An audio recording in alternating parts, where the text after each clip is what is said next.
창세기 26장입니다. 창세기 26장 19절에서 25절까지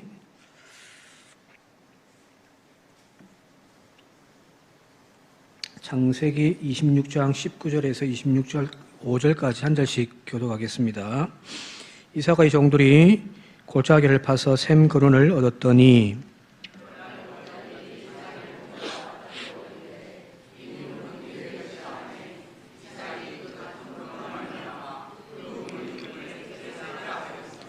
또 다른 우물을 팠더니 그들이 또 다툼으로 그 이름을 신나라 하였으며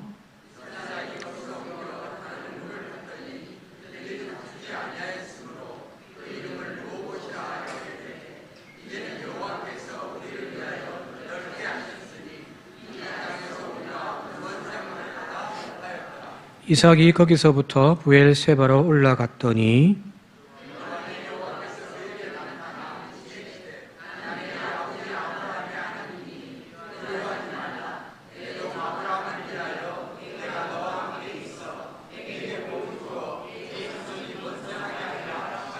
함께 읽겠습니다. 이삭이 그곳에 제단을 쌓고 여호와의 이름을 부르며 거기 장막을 쳤더니 이삭의 종들이 거기서도 우물을 팠더라. 아멘. 공동회의 한다고 정신이 하나도 없네요. 그죠? 저도 막 지금 혼이 빠졌습니다. 근데 섭섭한 거는 아무도 제 이름을 아무도 한 명도 안 써줘가지고 어떤 교회는 본인이 이름 한 명 딱 본인이 적었다고 하는 그런 것도 있는데 하여튼 은혜 가운데 잘 맞힌 것 같습니다. 그 부족한 부분들이 있다고 한다면은 뭐 또 그것도 끄집어내 가지고 또 막 문제를 만들기보다는 이제 모든 것 다 끝났으니까 덮고 함께 축하해주고 또 축복해주고 기도해주고 후원해주는 그런 앞으로의 날들이 되어졌으면 좋겠습니다. 오늘 어제 새벽에도 말씀드렸습니다만은 장로 대기란 이제 투표해서 피택되어지는 것까지가 장로 대기가 아닙니다. 그죠? 이제 시작입니다. 여러분들이 이름을 적어낸 것은 여러분들의 손수 그 아이를 받아냈다는 이야기입니다. 탄생한 아기를 신생아 핏덩어리를 이제 받아낸 겁니다. 이제 보살펴야죠. 그죠? 그죠? 건강하게 잘 자랄 수 있도록 보살필 책임이 그 여러분들이 이름을 적은 여러분들 책임입니다. 여러분들이 이름 적었잖아요. 안 적었으면 안 됐을 건데. 여러분들 그렇다고 해서 내가 그 이름 안 적었다는 것도 아닙니다. 저도 몰라요. 누구 적었는지. 여러분들이 손수 이름을 적어서 이제 피택장로라고 하는 한 아이를 탄생시켰으니 여러분들께서 정말 좋은 것으로 먹이고 또 기도로 후원함을 통하여 목포의 어느 장로님들보다 더 좋은 장로님으로 이렇게 성장해 갈 수 있도록 해주시길 부탁을 드리겠습니다. 오늘 말씀 들어가도록 할게요. 이삭에 대한 이야기인데요. 오늘 본 말씀은 우리가 잘 알고 있는 이삭이 농사를 하여 100배나 얻었고 여호와께서 복 주셨다. 그래서 그 사람이 창대하고 왕성하여 마침내 거부가 되어졌더라는 이야기입니다. 그런데 이삭을 이제 일대기라고 하는데 아브라함의 일대기가 쭉 이어지고 이 아브라함의 일대기는 죽음으로 끝나버리잖아요. 그죠? 근데 그 앞부분에 이제 이삭의 일대기가 겹쳐서 또 쭉 시작되어집니다. 그리고 이삭이 끝날 때 그 끝나고 이제 야곱의 이야기가 쭉 이어지는 것이 아니라 그 야곱의 이야기가 이삭의 앞부분에 또 중첩되어져서 이 세 이야기가 쭉 이어져 나가거든요. 그런데 아브라함의 이야기를 쭉 그동안 살펴본 바에 따르면은 이삭의 일대기의 이야기는 별 것 없습니다. 이삭의 살아왔던 이야기를 쭉 펼쳐본다고 한다면은 아브라함의 이야기가 많이 들어와 있고요. 더 많이 들어와 있는 것은 그의 아들 야곱의 이야기가 이삭의 일대기 죽음 직전까지의 일대기에 쑥 많이 들어와 있습니다. 그래서 실제로 이삭에 대한 이야기는 별로 없습니다. 그 말은 무슨 말일까요? 이삭이라고 하는 인물은 성경에 나와 있는 믿음의 조상 아브라함, 이삭, 야곱 이 세 명의 믿음의 조상들과 비교해 본다고 한다면은 별 볼 일 없는 인생이라는 거예요. 크게 뭐 내세울 것도 별로 없습니다. 이런 거 가만히 생각해 보세요. 이삭이 어떤 뭐 특별한 믿음의 업적을 남긴 것이 있는지. 아브라함을 보면 뭐 여러 것들이 나오거든요. 그죠? 근데 야곱 보면 굵직굵직한 이야기들이 많이 나오잖아요. 근데 이삭의 이야기는 별로 없습니다.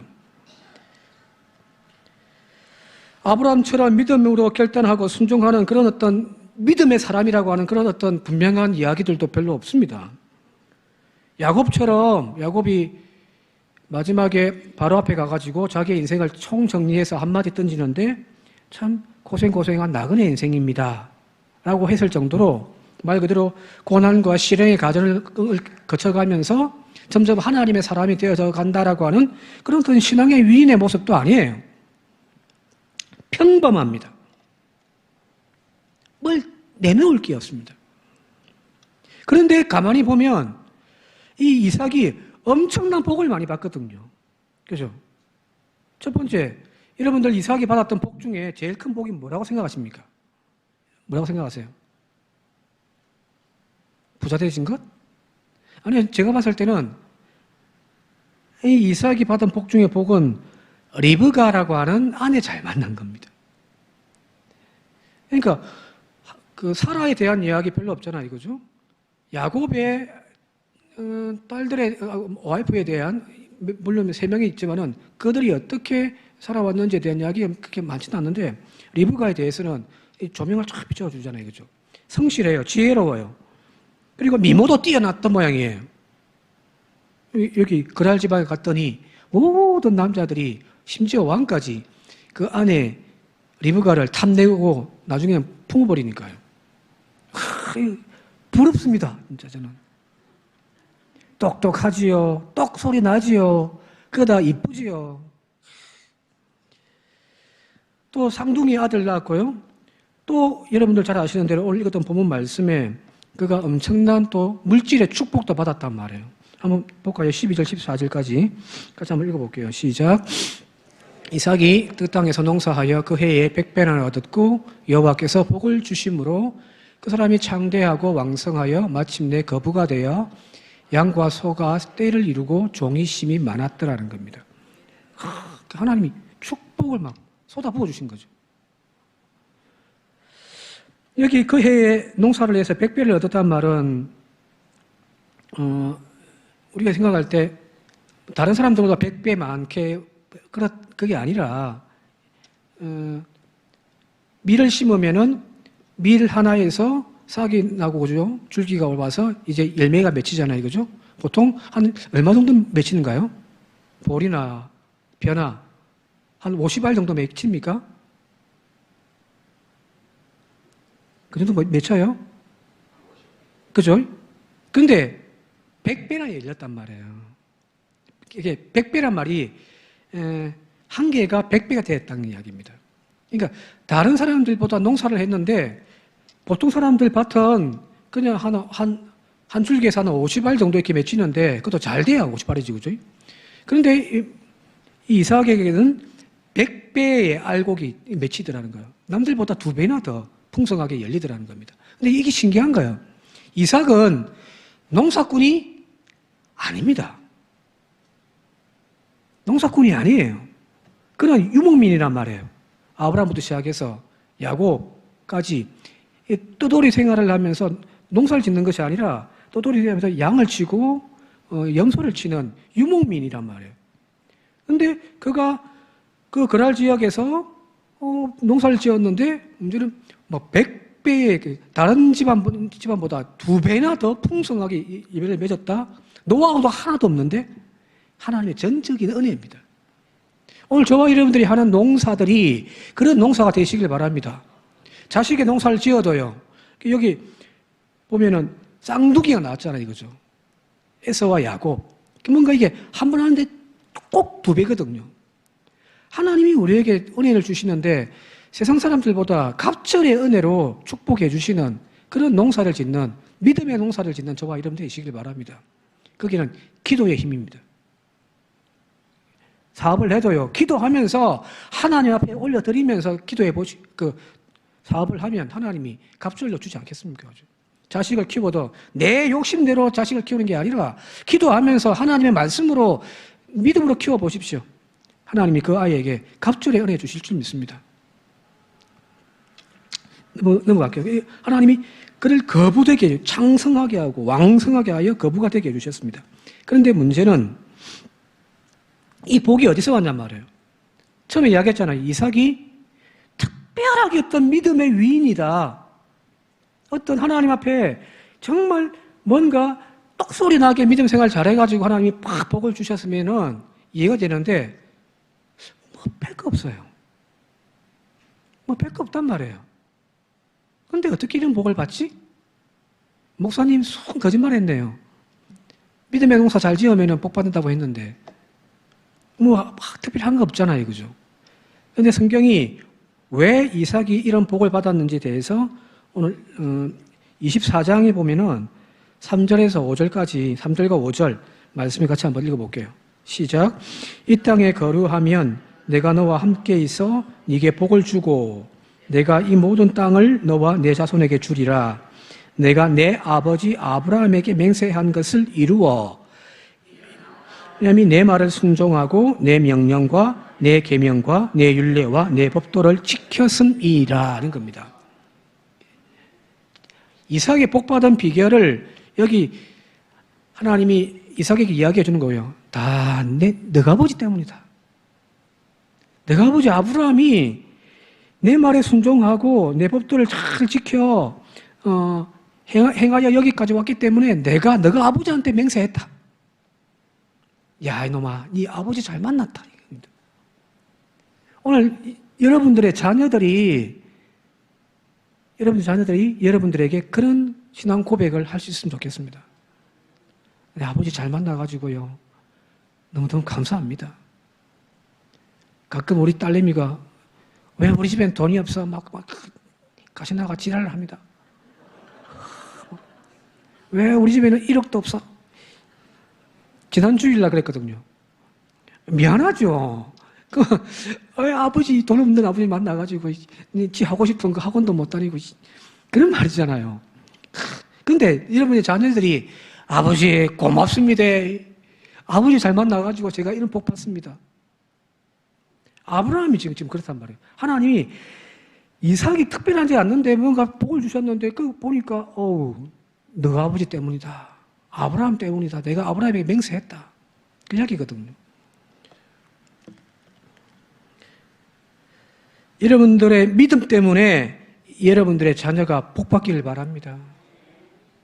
여러분들의 믿음 때문에 여러분들의 그 신앙에 그 순종하는 그 뜨거운 열정 때문에 자녀들이 구원받는 건 아니에요. 그죠? 그죠? 내가 열심히 신앙생활 열심히 한다고 자녀들이 그냥 내 믿음 때문에 구원받고 그건 아니잖아요.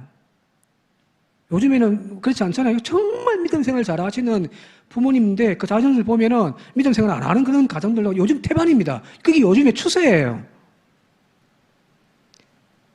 믿음 생활 잘 한다고 자녀들이 반드시 구원받는다 그건 아니지만 오늘 여기 있는 약속의 말씀대로 한다고 한다면은 부모의 그 믿음과 순종 때문에 그 자녀들이 이 땅에서 복 받습니다.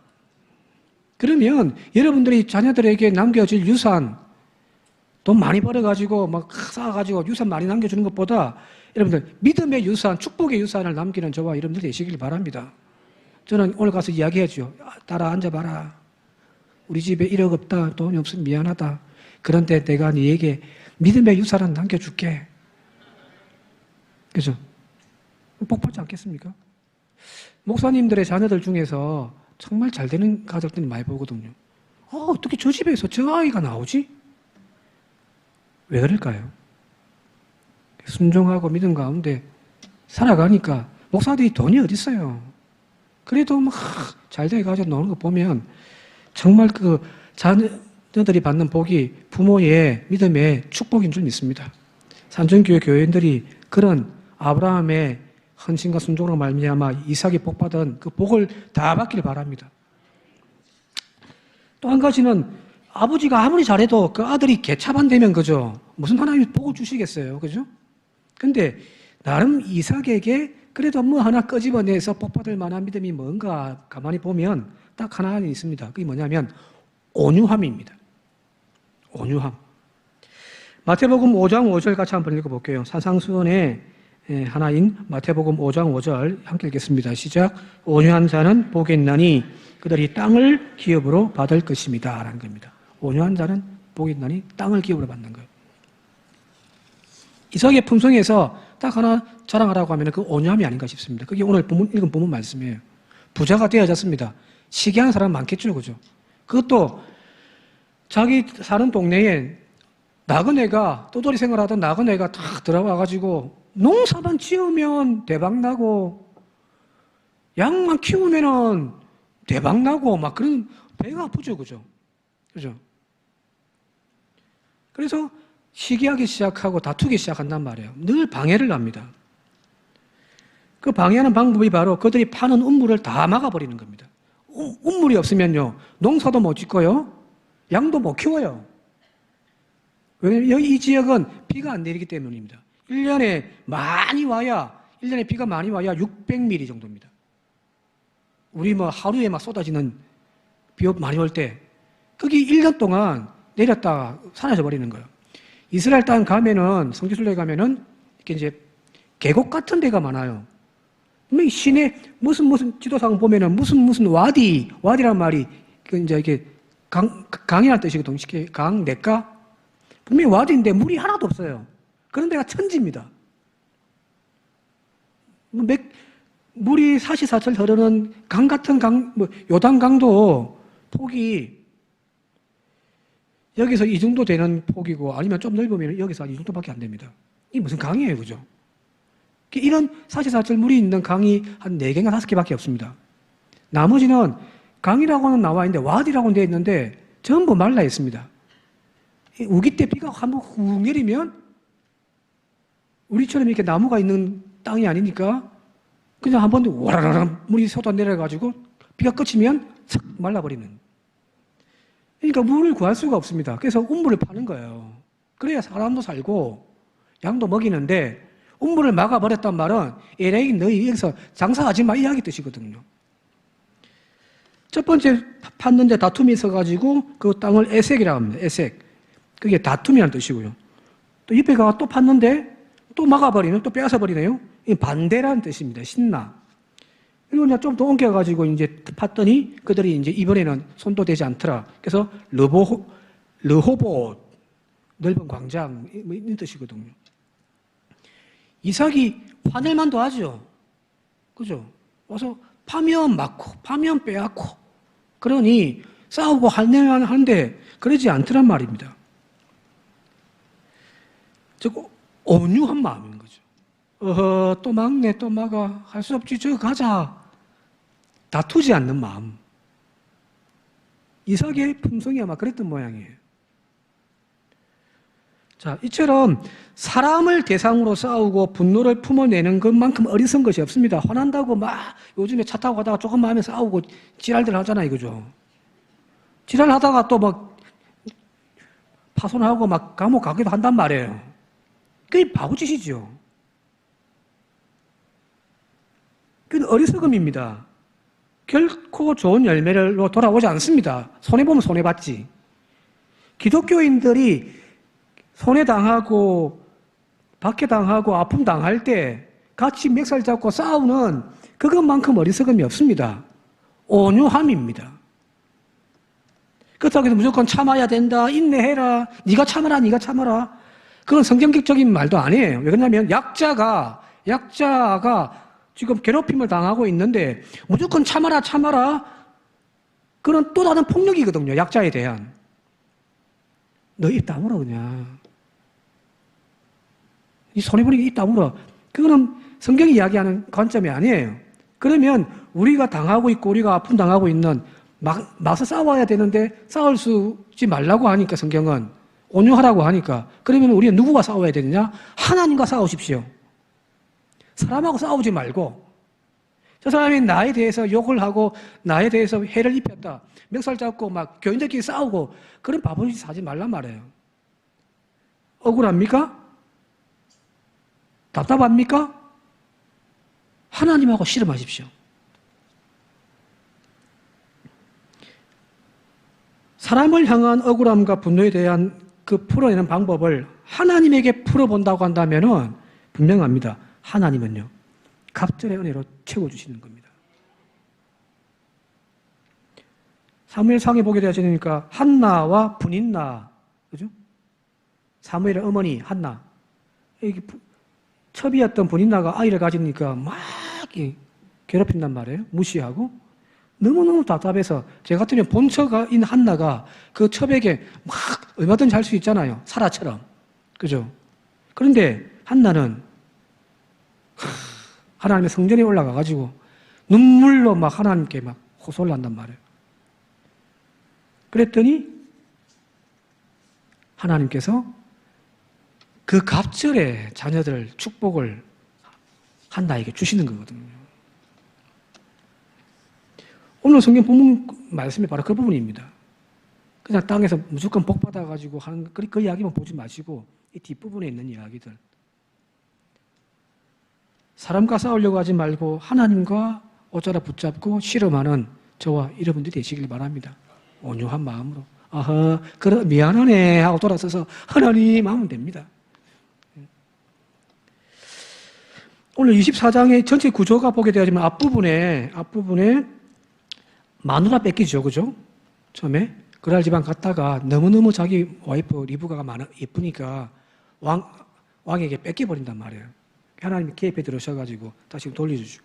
또 여기 보니까 큰 부자가 되어지긴 했지만 업무를 팔 때마다 뺏기고 또 메꿔버리고 막 돌아가는데 그렇게 온유한 모습으로 그냥 하나님 바라보고 인내하면서 투벅투벅 걸어갔더니 마지막에 어떻게 되는지 한번 볼까요?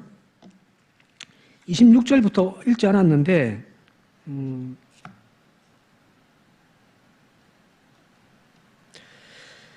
26절부터 한번 읽어봅시다. 성경책 같이. 그리고 말씀 좀 마치도록 할게요. 26절부터 함께 읽겠습니다. 시작. 아비멜렉이 그 친구 아훗삿과 군대 장관 비골과 더불어 그랄에서부터 이삭에게 온지라. 이삭이 그들에게 이르되 너희가 나를 미워하여 나에게 너희를 떠나게 하였거늘 어찌하여 내게 왔느냐. 그들이 이르되 여호와께서 너와 함께 계심을 우리가 분명히 보았으므로 우리 사이 곧 우리와 너 사이에 맹세하여 너와 계약을 맺으리라 하였노라. 29절. 너는 우리를 해하지 말라. 이는 우리가 너를 범하지 아니하고 선한 일만 내게 행하여 네가 평안히 가게 하였음이라. 이제 너는 여호와께 복을 받은 자라다. 여기 기니까 막 괴롭히고 빼앗고 나그네라고 무시했던 그들이 오히려 왕부터 해가지고 군대 장관까지 찾아왔단 말이에요. 그러면서 뭐라고 이야기해요? 너를 통하여 역사하시는 하나님의 축복이 있다는 것을 우린 보았다. 그래서 제발 부탁인데 우리와 평화협정 맺자 하는 겁니다. 평화협정 맺자는 거예요. 약자에게 찾아와가지고 평화협정 맺자. 이게 무슨 말일까요? 먼저 고개 숙이는 거예요. 처음 싸움하면서 막 괴롭히고 빼앗고 했던 그들이었는데 하나님이 그 가운데 주님만 묵묵히 바라보면 쭉 나아가던 그 이삭을 축복해 주시는 그 모습 보고서 이들이 먼저 와서 무릎을 꿇은 거예요. 우리와 평화협정 맺어주십시오. 그게 바로 하나님과 함께하는 사람의 큰 은혜와 축복임을 믿습니다. 100배의 결실을 맺었다 이 한마디에 꽂혀가지고 막 나머지를 다 잃어버리지 말고 사실은 이 제일 마지막 부분이에요. 하나님이 너와 함께 하시는 걸 우리가 보았다. 제발 부탁인데 우리와 평화협정 맺어주라. 이거거든요.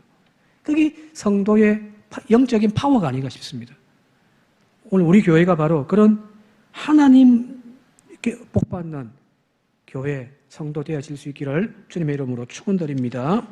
함께 기도드리겠습니다. 아버지 하나님, 세상 사람들이 하나님의 자녀들을 아무리 무시한들 하나님이 우리를 버리지 아니하시고 우리에게 축복해 주신다면 세상이 두려워할 존재가 교회이며 성도임을 믿습니다. 주여, 사랑하는 교인들이 세상 속에 나가서 무시당하지 않도록 하나님 복 내려 주시옵소서. 예수님의 이름으로 기도드리옵나이다. 아멘.